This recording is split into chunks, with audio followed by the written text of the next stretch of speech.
I made the mistake of looking at the mgtow tag on Tumblr, which is like men going their own way. What a person has done with their bodies in the past should have no impact on who they are now in their current relationships. As long as they were safe, as long as they're currently healthy, it really doesn't make a difference. If you're worried about a woman's sexual past, I think that says more about your insecurities than it does anything about her. Seriously, if a woman's with you now, she's with you now. That's her decision. It doesn't matter what's happened in the past. I see nothing wrong with single mothers or abortions. Today, we're going to talk a little bit about child abuse and how it affects your thinking process. I thought that this video from Rachel Oates about mgtow would be the perfect medium for that. Rachel is not a big fan of mgtow, and to prove that mgtow are awful, she's going to use the biggest straw man examples that she can find, which totally didn't backfire at all. Now, what is immediately noticeable in this video is how often Rachel contradicts herself. She claims that she is all about science, but then uses a bunch of anti-science philosophies and shows her complete ignorance on nearly every subject that she talks about in the video. Even with this first clip of her, the whole premise of her video is that mgtow are violent women haters. So that means she's nonviolent, right? If that was true, then why is she pro-abortion? Abortion is a procedure where you take a vacuum and tear apart an unborn child limb from limb until it dies. Pro-choice or not, that's pretty violent. She's also perfectly okay with single motherhood. Look at the communities who have high rates of single motherhood.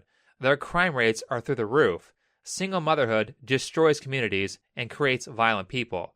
These kinds of contradictions are all over this video, and I'll get to them, but first, I think it's important to understand why she's making them and why she can't see obvious fallacies in her own logic. A lot of my channel is dedicated to the ability to identify women who have untreated childhood trauma so that we can avoid these women in our personal lives. It's not our job to save them, it's their job to get treatment. People who are untreated victims of child abuse will ruin your life. I bring this up because one of the easiest ways to identify a woman who has been abused and not gotten treatment is her voice. This is something that I picked up from listening to about a decade of a radio show called Loveline. When women are abused severely or had a traumatic event as children, their vocal development will stop at the age of the initial abuse. So if a girl gets molested at 7 years old, she will sound like a 7-year-old into adulthood. Now, I stress that this does not happen to every woman who has been abused, but when it does happen, it's almost a guarantee that some pretty bad abuse went on during childhood. In this video, Rachel is 25, but she sounds like she's 6. I'll give you an example. Hey everyone, today we are going to be making I'm going to be making a video. You guys aren't making the video, you're just watching the video.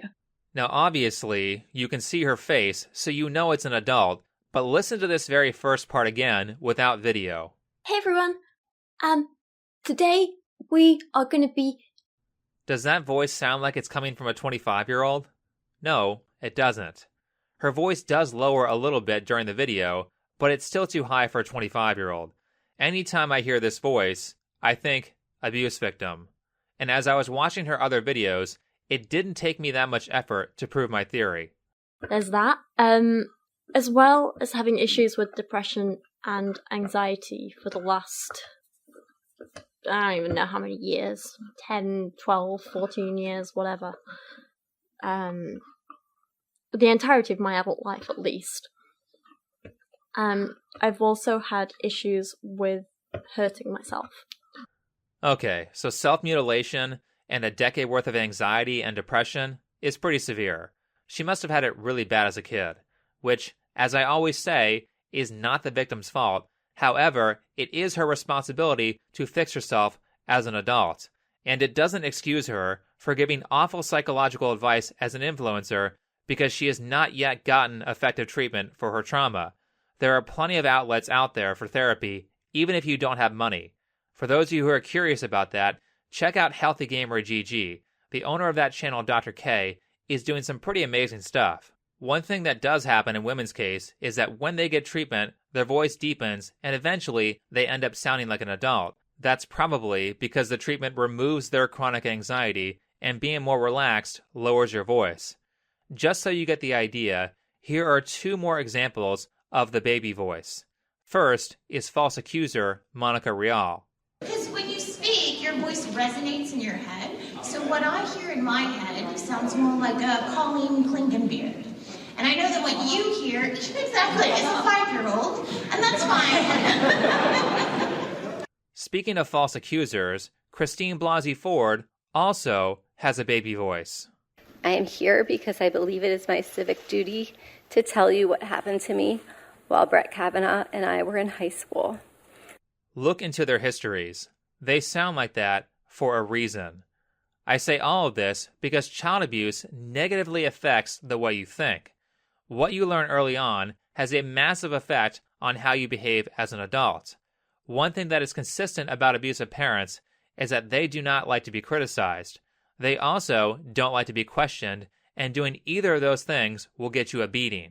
So, if you learn for the first 18 years of your life that criticizing people and asking questions is bad, then you aren't going to actively practice those things. More importantly, you also aren't going to practice those things on yourself.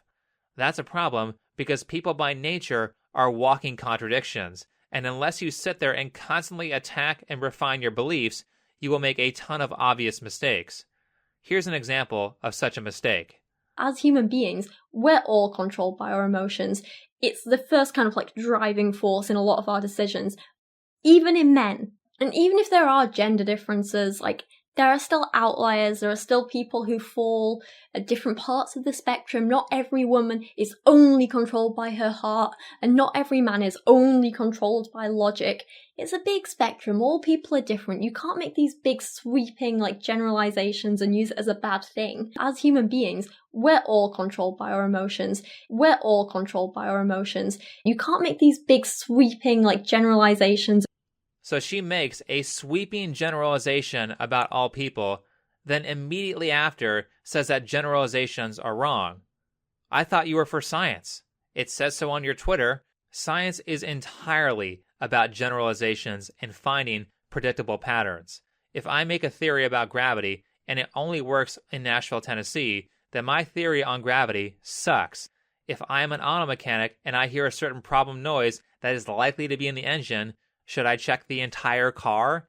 Do I waste hours of my time working on nonsense? Or do I go where the problem is most likely to be based on past information? No general patterns means no science.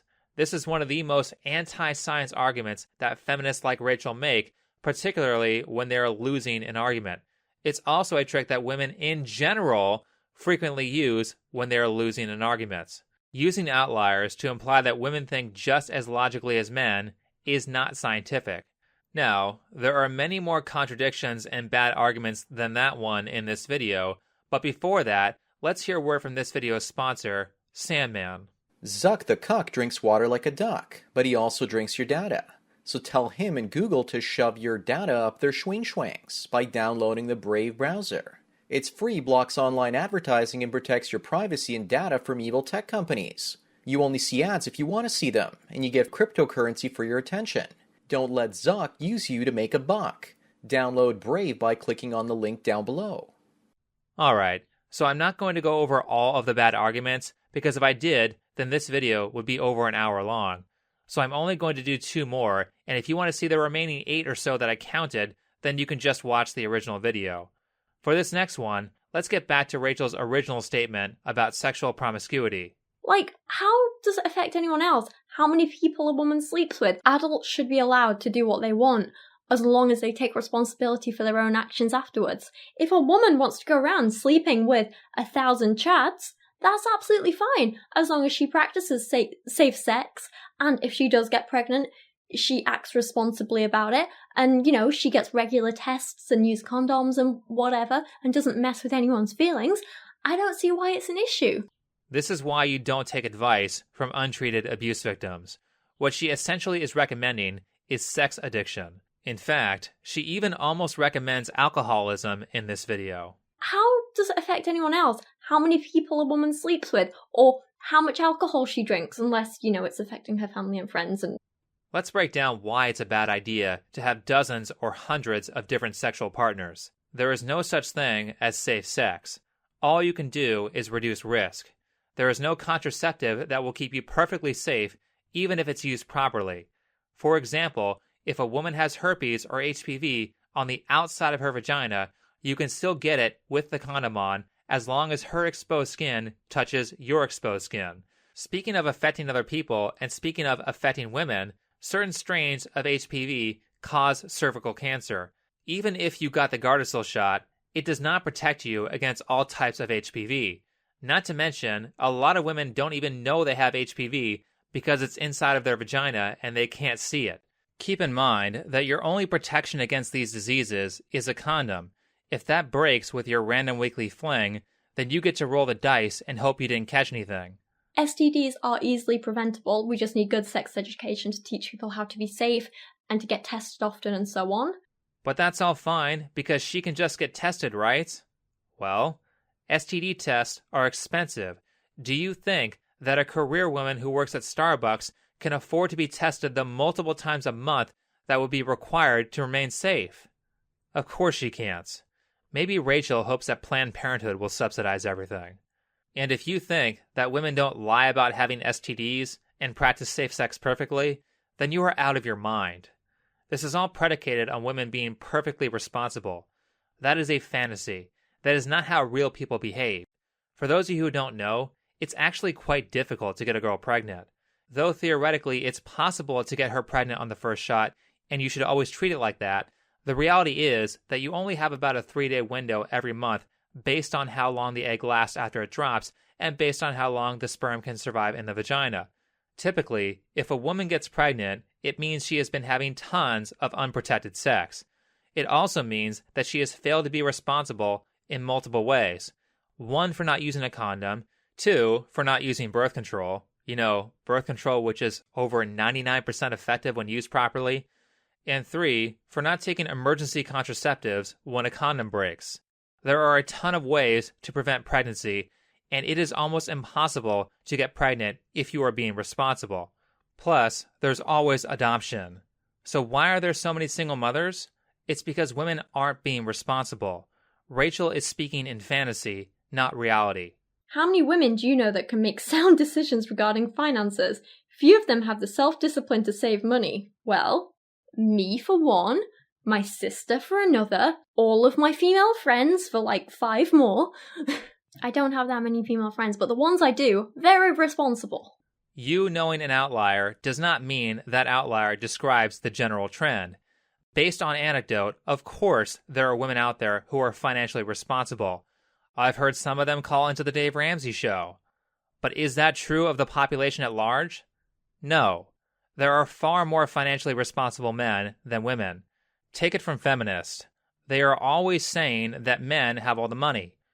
Why do you think the world works that way? Could it possibly have to do with competence, responsibility, or discipline? Nah, I guess they were all just lucky or they stole the money from women. Everyone who's rich doesn't deserve it, because if I believed that people were rich because of competence, then that would make me feel really bad about myself. By the way, guys, that's really what the wage gap argument is about, an inferiority complex. But we don't even have to talk about that kind of stuff because I can prove that Rachel is not financially responsible, which kills her anecdotal example of women being responsible. To everyone who helped donate to X-Cult Babies fundraiser, which has honestly, saved my life. I know a lot of people kind of look at me and think, oh, well, she has a decent number of subs, she lives in a nice flat, she must be doing well for herself. But the last few months have been difficult, both emotionally and economically. And without you guys, I wouldn't have been able to make last month's rent. This video was filmed only 9 months after her video on mgtow. 9 months after saying that she is financially responsible, she ends up broke and has to petition her followers to bail her out. Not saying that you can't ask your fans for help, but don't call yourself financially responsible and then cry about not being able to afford rent less than a year later.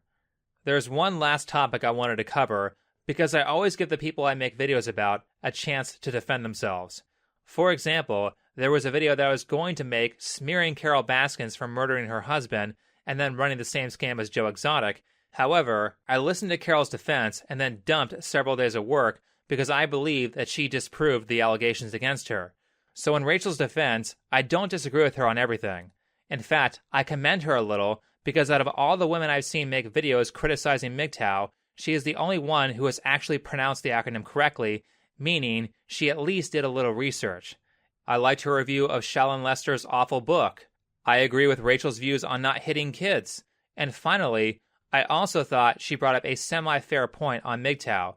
This is something that I've been using this channel to fight against. It's not hate we feel, it's contempt. Contempt is a very different emotion. Yeah, and it's so much better, isn't it? We look down on you, you disgust us, we don't respect you enough to even hate you. Hate should be reserved for people on your level, your peers, not for malfunctioning helpmates. I'm not going to sit here and pretend that this kind of stuff doesn't exist. We know this exists. A part of the mission statement of this channel is to end this type of behavior. Now, anger is a part of the process of healing, but this is not a healthy person speaking. Contempt is what you have for someone when you want to enact violence on them. Contempt is how racial violence starts. Contempt is what the Columbine killers had before they shut up a school. Contempt is what Elliot Rodger had when he talked about how people were below him to justify his killings. And even Shallon Lester uses contempt on shop owners to justify stealing from them in her book. I'd never hated any grocery store chain more than this one. It was a ratty, literally rodents everywhere, overpriced cesspool, always full of the rudest employees available. One cashier called me a white bitch when I tried to return a carton of rotten milk. Plus, I was a staunch vegetarian. I considered stealing meat a little FU to both the grimy store and the vile meat industry. Contempt is not self-actualizing or healing. All it does is make you look like a psychopath. Hatred and contempt are not going to fix the problem. That's not how this game is played. If you want to stop the problem, then you have to make evil people look bad. The only power they have is other people's support for their cause. It's the same case with women. Evil women cannot survive without simps. If you take away all their supporters, then the evil will vanish. They get this support by looking like heroes. Think about how radical leftists describe themselves. We are the good guys. We are the party of morality. If you disagree, it's because you're a bad person. They have to say that, or people won't support terrorist groups like Antifa. You make them look like the bad guys, and people won't follow them. How do you make them look bad? Live an amazing life. Make all the right financial decisions. Exercise. Eat right. Donate to charity. Help out your family and community. And be a happy person that other people want to be. The better you look, the uglier that they look. You can also make yourself difficult to hate. You know what makes you easy to hate? Posting messages online saying repeal the 19th, talking about how much contempt you have for women. You know what also makes you easy to hate? Being an asshole anytime a woman comments on a mgtow video. Certainly you can make jokes when you're on home field, and I welcome humor on this channel, but when you're playing with the opposition, you need to be as polite as possible. When they can't defeat your well-thought-out arguments, they will get pissed and start lashing out, which will make them look bad. Abusers don't like to be proven wrong, so arguments will always end this way. That's how you win. You show people that they are the abusers. Last, I have said before that when I make videos about other YouTubers, do not harass them. Do not leave nasty comments on their videos. Do not mass dislike or mass flag their videos. Do not message their advertisers. When you do that, they can get power by claiming victim status like Anita Sarkeesian did a few years ago. Do you remember how Anita finally disappeared? People found out that she was an awful person and a fraud, so they refused to work with her or donate her money. Now nobody cares about her. Let that happen. Don't spit venom. Instead, be nice. Kill them with kindness. But with that said, I think that will be enough for this video. So if you liked it, hit the like button, subscribe if you're new, comment and share. If you would like to support this channel, then you can do so with PayPal, Patreon, or Subscribestar. All of those links can be found on my channel page or in the description. And last, if you haven't checked me out on Facebook or Bitchute yet, then you can also find those in the description or on my channel page. Otherwise, see you in the next video. Thanks for watching.